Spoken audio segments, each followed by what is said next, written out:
అందరికీ నమస్కారం. ఈరోజు మనం తెలుసుకోబోతున్న స్టోరీ పేద అమ్మాయి 3వ భాగం. రామయ్య దగ్గర తీసుకున్న డబ్బులు ఆఫీస్లో తెలియకుండా శృతి చదువు గురించని అడిగేసరికి ఆలోచించకుండా ఇచ్చేసింది గీత. కాని తానిచ్చిన డబ్బులతో పార్టీ చేసుకుంటున్న గీతని మందలించి తన డబ్బులు వసూలు చేసుకోవాలో లేక రామయ్య దగ్గరికి వెళ్తున్న రికవరీ ఏజెంట్స్ని ఎలా ఆపాలో అర్థం కాక కంగారుగా ఆలోచిస్తూ ఉంటుంది. ఇప్పుడు నేరుగా శృతి దగ్గరికి వెళ్తే తను డబ్బులు ఇవ్వగలదా? ఒకవేళ ఇవ్వకుండా దానికి బదులుగా గట్టిగా డబ్బుల గురించి అరిస్తే నేను తనకి డబ్బిచ్చానని ఇక్కడున్న ఆఫీస్ వాళ్ళందరికీ తెలిసిపోయే అవకాశం ఉంది. అమ్మో, ఇలా కాకుండా ముందు ఆ రికవరీ ఏజెంట్ని రామ ఇంటికి వెళ్లకుండా ఆపగలిగితే ఇదే మంచి ఆలోచన. కానీ ఎలా అని ఆలోచనలో పడిపోతుంది గీత. వెంటనే తనకి ఒక్క మెరుపులాంటి ఆలోచన వస్తుంది. వెంటనే తన బాస్ దగ్గరికి వెళ్ళింది. సార్, మీతో ఒక నిమిషం మాట్లాడాలి. చెప్పు గీత, ఏదైనా అర్జెంటా? ఒక్క అరగంట ఆగితే పార్టీ హడావిడి కాస్త తగ్గుతుంది, అప్పుడు మాట్లాడదామా అంటూ గీత చెప్పే మాట వినిపించుకోకుండా వెళ్ళిపోతాడు బాస్. గీతకి లోపల టెన్షన్ పెరిగిపోతూ ఉంటుంది. ఏం చేయాలో పాలుపోకుండా ఉన్న సమయంలో రామయ్య దగ్గర్నుంచి ఫోన్ వస్తుంది. రామయ్య, ఏంటి? అమ్మా, మొన్న నీకు డబ్బులు ఇచ్చానుగా, మళ్ళీ వీళ్ళొచ్చి నన్ను డబ్బులు అడుగుతున్నారేంటి? రామయ్య, వాళ్ళిప్పుడు నీ ముందే ఉన్నారా?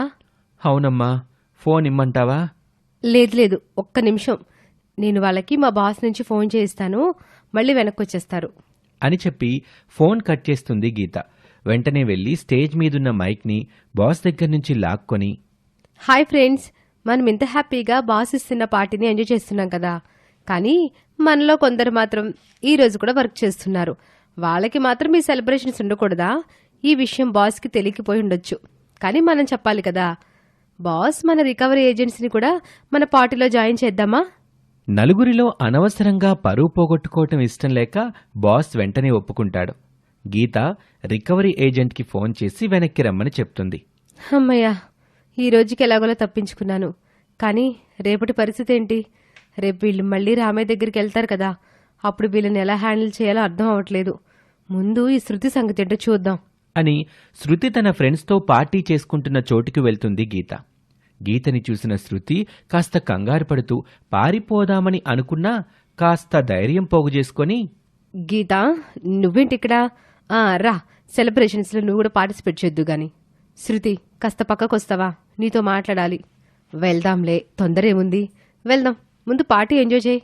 నీ మాటలు ఆపు, ముందు నా డబ్బులు నాకు ఇవ్వు. నేను వెళ్ళిపోతాను, నాకు చాలా పనులున్నాయి. వెయిట్ గీత, పార్టీ ఎంజాయ్ చేయి, తర్వాత మాట్లాడుకుందాం కదా అని శృతి అనేసరికి చిరాకుతో విపరీతమైన కోపంతో గీత గట్టిగట్టిగా అరుస్తూ ఇలా అంటుంది. ఆపవే నీ మాటలు, నా డబ్బులు నాకు ఇప్పుడే కావాలి. నువ్వు ఏం చేస్తావు, ఎలా చేస్తావు అనేది నాకు అనవసరం. చదువుకి, బుక్స్ కానీ దొంగ మాటలు చెప్పి నా దగ్గర నుంచి డబ్బులు తీసుకొని ఇప్పుడు తాగి తందనలాడుతున్నావా? ఇలా మోసం చేయడం నీకు అలవాటై ఉండొచ్చు, కానీ నేను నీలా కాదు. నా పరిస్థితులు వేరు. నాకు నా డబ్బు ఇప్పుడే కావాలి అని గీత గట్టిగా అరిచేసరికి శృతి గీతని చేయి పట్టుకుని బలవంతంగా ఎవ్వరూ లేని చోటికి లాక్కొని వస్తుంది. నువ్వు భయపెట్టాలని చూసినా బెదిరించినా నా డబ్బులు నాకు కావాలి అని మాట్లాడుతూ ఉంటే శృతి అమాంతం గీత కాళ్ల మీద పడిపోతుంది. చెప్తుంది అర్థం చేసుకో గీత, నేను నీతో ఉదయాన్నే మాట్లాడతాను. నీ డబ్బులు నీకు ఉదయాన్నే ఇస్తాను. కాస్త ఇక్కడ గొడవ చేయకో ప్లీజ్. నా వాళ్ల ముందు నా పరువు పోతుంది, కాస్త అర్థం చేసుకో అని శృతి మాట్లాడేసరికి ఆ అనుకోని ప్రతిచర్యకి ఏం చెయ్యాలో అర్థం కాని గీత శృతిని ఏమీ అనకుండా అక్కడి నుంచి ఇంటికి వెళ్ళిపోతుంది. ఇంటికెళ్లేసరికి ఇంటి దగ్గర తన తల్లి తన కోసం ఎదురు చూస్తూ ఉంటుంది. ఏమైందమ్మా? ఏంటి సామాన్లన్నీ ఇలా గందరగోళంగా పడున్నాయి? నీ తమ్ముడు ఎవరి దగ్గర 2 లక్షల రూపాయలు అప్పు చేశాడంట. ఆ డబ్బుల కోసం వాడిని ఎదుగుతుంటే తప్పించుకుని తిరుగుతున్నాడంట. వాళ్ళెలాగో ఇంటి అడ్రస్ తెలుసుకొని ఇంటి మీదకొచ్చి వాడి కోసం ఇల్లంతా వెతికి ఇట్లా గందరగోళం చేసి వెళ్లారు. ఇంటికి వాడెక్కడున్నాడమ్మా? ఏమోనే, అప్పుడప్పుడు ఒక్కోరోజు ఇంటికి రాకుండా ఏ ఫ్రెండ్స్ దగ్గర ఉంటాడు కదా. నిన్న రాకపోతే నేను అలాగే అనుకున్నాను, కానీ ఇంత జరిగాక వాడింటికి రాకుండా ఉండేసరికి నాకు కూడా కాస్త భయంగానే ఉంది అని అనగానే గీత క్షణం కూడా ఆలోచించకుండా తమ్ముడి స్నేహితులకి ఇంకొంతమందికి వరుసగా ఫోన్స్ చేస్తూనే ఉంటుంది. కాని ఎవ్వరూ కూడా తన తమ్ముడి ఆచూకీ మాత్రం చెప్పటం లేదు. గీత పిచ్చిదాన్లా తన తమ్ముడు ఎక్కడుంటాడోనని ఊరంతా తిరుగుతూ ఉంటుంది. కాని ఎంత వెతికినా తనకి నిరాశే తప్ప తన తమ్ముడి జాడ మాత్రం దొరకటం లేదు. ఈ కంగారులో ఏదైనా సహాయం చేస్తుందేమోనని శృతికి ఫోన్ చేస్తుంది గీత. జరిగిన విషయమంతా శృతికి చెప్తుంది. అబ్బా, దేవుడు భలే అవకాశం కల్పించాడు నాకు. ఇప్పుడు వాళ్ళ తమ్ముడి కోసం వెతుకుతున్నట్టు గీత వెంట తిరుగుతూ ఉంటే గీత తాను నాకు ఇచ్చిన డబ్బులు అడగడానికి అవకాశం లేదు. అలాగే మధ్య మధ్యలో ఏదైనా డబ్బు అవసరం ఉంటే పోలీస్ పనిచేయాలంటే ఎంతో కొంత ఇవ్వాలని చెప్పి తన దగ్గర నుంచి డబ్బులు లాక్కోవచ్చు అని మనసులో అనుకుంటుంది శృతి. కాని పైకి మాత్రం చాలా మృదువుగా మాట్లాడుతూ, అయ్యో గీత, అలా జరిగిందా? సరే, నేను వెంటనే అక్కడికి వస్తున్నాను. ఇంతకీ నువ్వెక్కడున్నావు? వెంటనే పక్కనున్న పోలీస్ స్టేషన్లో కంప్లైంట్ ఇవ్వు. నేనంతలో అక్కడికి వచ్చేస్తాను అని చెప్పి ఫోన్ కట్ చేస్తుంది శృతి. శృతి చెప్పినట్టుగానే వెళ్లి పక్కనే ఉన్న పోలీస్ స్టేషన్లో కంప్లైంట్ ఇవ్వటానికి వెళ్తుంది గీత. ఇప్పుడు పోలీస్ స్టేషన్కి వెళ్ళడం అంటే తమ్ముడు కనిపించడం లేదని వాడు చేసిన అప్పుల గురించి చెప్పవలసిన అవసరం ఉంటుంది.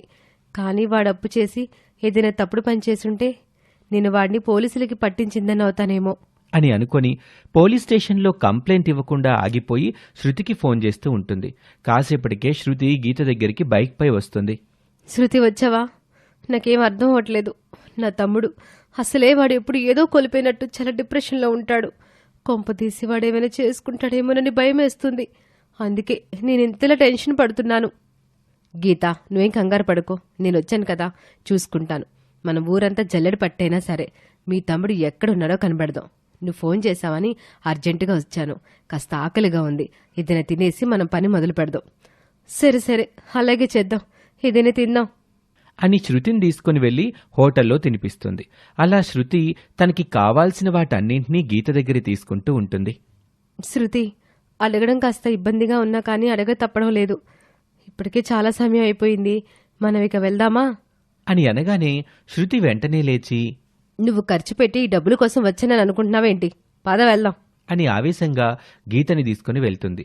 శృతి అలా కొంతసేపు కొన్ని చోట్లలో తిరిగిన తర్వాత ఒక చోట వెళ్తూ ఉంటే పోలీసులు అడ్డుకునేసరికి, సార్, మా తమ్ముడు నిన్నటి నుంచి కనిపించడం లేదు.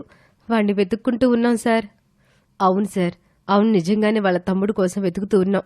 మమ్మల్ని కాస్త పంపించండి సార్. వీళ్ళ తమ్ముడు ఎక్కడున్నాడో ఎలా ఉన్నాడో తెలియదు కదా. వెళ్ళనివ్వండి సార్, ప్లీజ్.